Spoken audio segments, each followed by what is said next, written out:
नमस्कार, मी अमित गद्रे. तुम्ही पाहताय पुढारी न्यूज. बुलेटिनच्या सुरुवातीलाच जागा वाटपासंदर्भातली मोठी बातमी समोर येते. मुंबईतल्या 6 लोकसभा मतदारसंघांचा अमित शहांकडून आढावा घेण्यात आलेला आहे आणि मुंबईसाठी भाजपाकडून 5-1चा शिंदेंना प्रस्ताव दिलाय. भाजपाचा प्रस्ताव शिंदेंच्या शिवसेनेला अमान्य असल्याची बातमी आता समोर येते. जागा वाटपावरती दिल्लीतच अंतिम निर्णय होणार असल्याची माहिती आता समोर येते. आमचे प्रतिनिधी ओम देशमुख अधिकची माहिती देत आहेत. ओम, मुंबईतल्या 6 मतदारसंघांचा अमित शहांकडून आढावा घेतलाय आणि शिंदेंसाठी 5-1चा प्रस्ताव सुद्धा दिलेला आहे. काय माहिती आहे?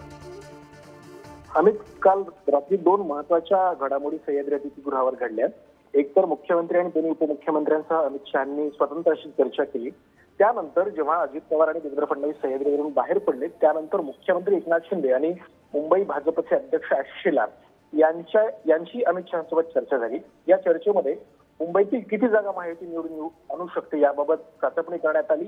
या बैठकीमध्ये 5 जागा भाजप लढेल आणि 1 शिवसेनेला, दक्षिण मध्य मुंबईची जागा शिवसेनेकडे जाऊ शकते, अशा प्रकारची साधेबाहेर चर्चा कालच्या बैठकीमध्ये झाली. मात्र शिंदेच्या गटाकडून या प्रस्तावाला काहीसा विरोध होताना दिसतोय. त्यामुळे आता या सगळ्या आढाव्यानंतर, या चाचपणीनंतर महायुतीच्या एकंदर जागेचा कसा फॉर्म्युला असू शकतो आणि महायुती किती जागा निवडून येऊ शकते. आपण जर पाहिलं असेल तर भाजपकडून काही उमेदवार बदलण्याच्या संदर्भात घडामोडी सुरू आहेत. त्या पार्श्वभूमीवर या जागा वाटपाबद्दल काय निर्णय होऊ शकतो याची सध्या चाचपणी केली जाते आणि हा निर्णय आज रात्री कोर कमिटीची बैठक महाराष्ट्र भाजपची दिल्लीमध्ये होते. या सगळ्या बैठकीच्या अनुषंगाने कदाचित या 1 ते 2 दिवसांमध्ये मुंबईतील आणि महाराष्ट्रातील जागा वाटपाबाबत अंतिम निर्णय हा दिल्लीत होऊ शकतो, अशी सध्याची माहिती आहे. अमित, निश्चित ओम, धन्यवाद या सगळ्या माहितीसाठी.